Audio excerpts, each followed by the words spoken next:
नहीं बना तो मैं ओहामा की सबसे ऊंची बिल्डिंग से कूद जाऊंगा। बाकी तो आपको पता है कि फिर क्या होगा।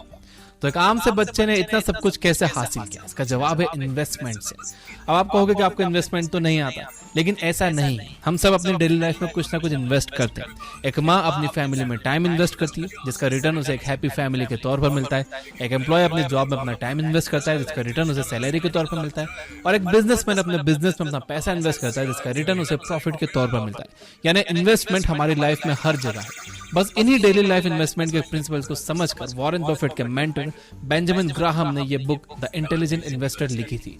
1949 में लिखी गई इस बुक के प्रिंसिपल्स आज भी उतने ही रिलेवेंट हैं, इसलिए इसे इन्वेस्टमेंट की दुनिया की बाइबल कहते हैं। वॉरेन बफेट ने खुद इस बुक को रिकमेंड करते हुए यह कहा है कि यह इन्वेस्टमेंट पर लिखी गई आज तक की सबसे अच्छी किताब है।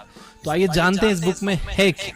मैं आपको इस बुक से 8 लेसन्स बताऊंगा, जिन्हें जानने के बाद आपके इन्वेस्टमेंट से रिलेटेड बहुत सारे सवालों के जवाब मिल जाएंगे। So let's begin. Lesson 1. Investor versus speculator.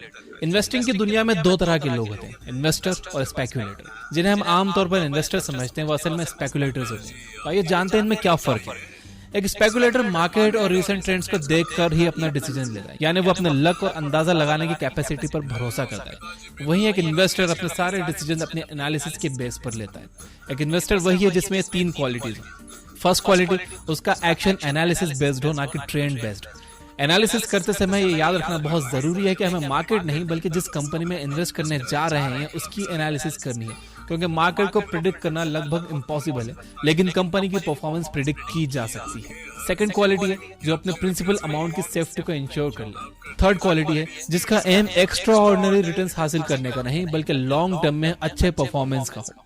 जिसमें भी ये 3 क्वालिटीज नहीं है वो एक स्पेक्यूलेटर है, इन्वेस्टर नहीं। और ग्राहम का कहना है कि अगर सच में आप इन्वेस्टमेंट से अपनी किस्मत बदलना चाहते हो तो आपको स्पेक्यूलेटर नहीं बल्कि इन्वेस्टर बनना होगा, क्योंकि इन्वेस्टमेंट की दुनिया में अगर कुछ यूनिवर्सल ट्रुथ है तो वो ये कि आपका अंदाजा कभी भी गलत हो सकता है। Lesson 2, defensive investors versus aggressive investors versus enterprising investors. अगर हम रियल वर्ल्ड में इन्वेस्टर्स की बात करें तो वो 3 तरह के होते हैं, डिफेंसिव, एग्रेसिव और एंटरप्राइजिंग। एक डिफेंसिव इन्वेस्टर रोहित शर्मा की तरह होता है, जिसका रन रेट तो कम है लेकिन जो लंबे समय तक पिच पर टिक कर विकेट बचाता है। वहीं एग्रेसिव इन्वेस्टर शिखर धवन की तरह हाई रन रेट तो देते हैं लेकिन कई बार छक्का लगाने के चक्कर में कैच आउट हो जाते हैं। वहीं एंटरप्राइजिंग इन्वेस्टर विराट कोहली के जैसे होते हैं, जो कभी एग्रेसिव होकर रिस्क ले लेते हैं, कभी डिफेंसिव होकर विकेट बचाते हैं। अब इसे इन्वेस्टमेंट की नजर से समझते हैं। एक एग्रेसिव इन्वेस्टर हाई रिटर्न्स पाने के लालच में हाई रिस्क फंड में इन्वेस्ट करता है। वहीं एक डिफेंसिव इन्वेस्टर ऐसा होता है जो लो रिस्क फंड या यूं कहें कि सिक्योर फंड में इन्वेस्ट करता है। वहीं एंटरप्राइजिंग इन्वेस्टर अपना टोटल इन्वेस्टमेंट का कुछ हिस्सा सिक्योर फंड में और कुछ हिस्सा हाई रिटर्न फंड में इन्वेस्ट करता है। ज्यादातर लोग सोचते हैं कि इन्वेस्टमेंट यानी कुछ ही समय में बहुत सारा पैसा कमाना और रातों रात अमीर बन जाना, लेकिन सच बात यह है कि दुनिया के हर काम की तरह यहाँ भी पेशेंस रखना पड़ता है। और बिना पेशेंस के शायद आपको थोड़ा फायदा हो सकता है, लेकिन एकदम से जब नुकसान होगा तो आप खुद को संभाल नहीं पाओगे। इसलिए आपको कौन सा इन्वेस्टर बनना है ये सोचना बहुत जरूरी है। यह फैसला इस बात पर डिपेंड करता है कि आपके पास कितना टाइम है और आपके इन्वेस्टमेंट का मेन एम क्या है। अगर आपके पास बहुत टाइम है और आप फुल टाइम इन्वेस्टर बनना चाहते हो तो आप एक एंटरप्राइजिंग इन्वेस्टर का पोर्टफोलियो फॉलो कर सकते हो। एंटरप्राइजिंग इन्वेस्टर बनने के लिए आपको बहुत सारे एनालिसिस करनी होती है, लेकिन ज्यादातर लोगों के पास इतनी एनालिसिस करने का टाइम नहीं होता और वो एक पार्ट टाइम इन्वेस्टर होते हैं। तो उनके लिए बेहतर यह है कि वो एक डिफेंसिव इन्वेस्टर का पोर्टफोलियो फॉलो करें। इससे उनके रिटर्न शायद थोड़े कम हो सकते हैं, लेकिन ऑन एन एवरेज उनकी परफॉर्मेंस अच्छी ही रहेगी। ग्राहम एग्रेसिव इन्वेस्टर बनने का सजेशन किसी को नहीं देते, क्योंकि वो रास्ता गैम्बलिंग की तरह जो आपको एक दिन में अर्श से फर्श पर ला सकता है। Lesson 3, defensive portfolio. अगर आपने डिफेंसिव इन्वेस्टर बनने का फैसला किया है तो आइए देखते हैं कि बेंजामिन ग्राहम आपको किन कंपनीज में इन्वेस्ट करने की सलाह देते हैं। सबसे पहला है adequate size of an enterprise, यानी आपको बड़ी और रेप्यूटेड कंपनी में इन्वेस्ट करना चाहिए, क्योंकि लॉन्ग रन में ये एडिक्वेट रिटर्न देती हैं। वहीं छोटी कंपनीज काफी रिस्की होती हैं।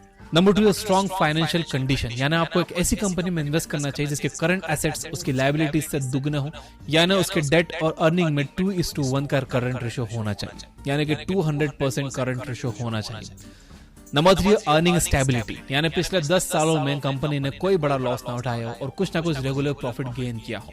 नंबर 4 है डिविडेंड रिकॉर्ड, यानी कंपनी ने कम से कम 15-20 सालों में अपने इन्वेस्टर्स को लगातार डिविडेंड पे किया हो। नंबर 5 है अर्निंग ग्रोथ, यानी कंपनी का प्रॉफिट हर साल बढ़ते रहना चाहिए और पिछले 10 सालों में कम से कम 33% बढ़ना चाहिए। लेकिन अगर हम इंडिया की बात करें तो यहाँ इन्फ्लेशन को देखते हुए कम से कम 10 सालों में 100% यानी कि डबल प्रॉफिट तो होना ही चाहिए। नंबर 6 है मॉडरेट पीई रेशियो, यानी कंपनी के शेयर का करंट प्राइस उसके पिछले 10 सालों के रिटर्न से 15 गुना से ज्यादा नहीं होना चाहिए, वरना आप उस स्टॉक को उसके एक्चुअल वैल्यू से ज्यादा प्राइस में खरीद रहे हो जो आपके फ्यूचर रिटर्न को कम कर देगा। इन सब के अलावा सबसे जरूरी बात यह है कि डिफेंसिव इन्वेस्टर को ग्रोथ स्टॉक्स में इन्वेस्ट करने से बचना चाहिए। उसका पोर्टफोलियो 50-50% का होना चाहिए, यानी कि 50% उसे बॉन्ड या कैश में इन्वेस्ट करना चाहिए और बाकी के 50% स्टॉक्स में। वैसे तो वॉरेन बफेट और बेंजामिन ग्राहम हमेशा एक पेशेंट, डिफेंसिव और लेस एक्सपेक्टेशंस रखने वाला इन्वेस्टर बनना सिखाते हैं, लेकिन फिर भी अगर आप फुल टाइम इन्वेस्टर बनकर हाई रिटर्न्स में अपना हाथ आजमाना चाहते हो तो अगला पॉइंट आपके लिए है। Lesson 4, enterprising investor. एक एंटरप्राइजिंग इन्वेस्टर के पोर्टफोलियो में आपको ये 4 चीजें जरूर मिलेंगी: patience, discipline, eagerness to learn यानी कुछ सीखने की चाहत, और बहुत सारा टाइम इन्वेस्टमेंट। जैसे जिंदगी से थोड़ा हासिल करने के लिए आपको कुछ अलग करना पड़ता है, वैसे इन्वेस्टमेंट से कम लॉस में ज्यादा रिटर्न्स पाने के लिए भी आपको बाकियों से कुछ अलग करना होगा। आइए सीखते हैं क्या। नंबर 1, मार्केट के खिलाफ जाना, यानी जब सब लोग मार्केट के नीचे आने के डर से अपने शेयर बेच रहे हैं तब आप खरीदो, और जब सब मार्केट के ऊपर जाने से लालची बनकर खरीद रहे हैं तब आप बेचो। नंबर 2, ग्रोथ स्टॉक्स खरीदना। ग्रोथ स्टॉक यानी वो कंपनियां जो मार्केट में बाकी कॉम्पिटिटर्स से ऑन एन एवरेज ज्यादा प्रॉफिट कमा रही हैं, जिनके पास कोई यूनिक प्रोडक्ट या सर्विसेज है जिससे फ्यूचर में उनके शेयर्स की कीमत बढ़ सकती है। लेकिन इन कंपनीज के शेयर हाई पीई रेशियो पर मिलते हैं और ये वैल्यू स्टॉक्स के मुकाबले डिविडेंड कम देती है। यानी अगर आपकी रिसर्च सही है और आगे आने वाले समय में कंपनी के एसेट वैल्यू बढ़ गई तो शेयर बेचने से में आपको अच्छा खासा प्रॉफिट हो सकता है। लेकिन इन स्टॉक्स में इन्वेस्ट करने से पहले बहुत अच्छी तरह से रिसर्च करना बहुत जरूरी है ताकि आप सटीक अंदाजा लगा सको, वरना नुकसान भी हो सकता है, जिससे डिफेंसिव इन्वेस्टर को इसमें हाथ डालने से मना किया जाता है। नंबर 3 है बार्गेन स्टॉक्स को खरीदना। ये ऐसे स्टॉक्स होते हैं जो रेप्यूटेड कंपनी के तो होते हैं लेकिन किसी मार्केट रीजन की वजह से सस्ते में मिल रहे होते हैं, यानी कि इन कंपनीज के शेयर्स का मार्केट प्राइस तो कम होता है लेकिन जब आप इनकी इंट्रिंसिक वैल्यू देखोगे तो ये काफी हाई होती है। नंबर 4, स्पेशल केसेस को खरीदना।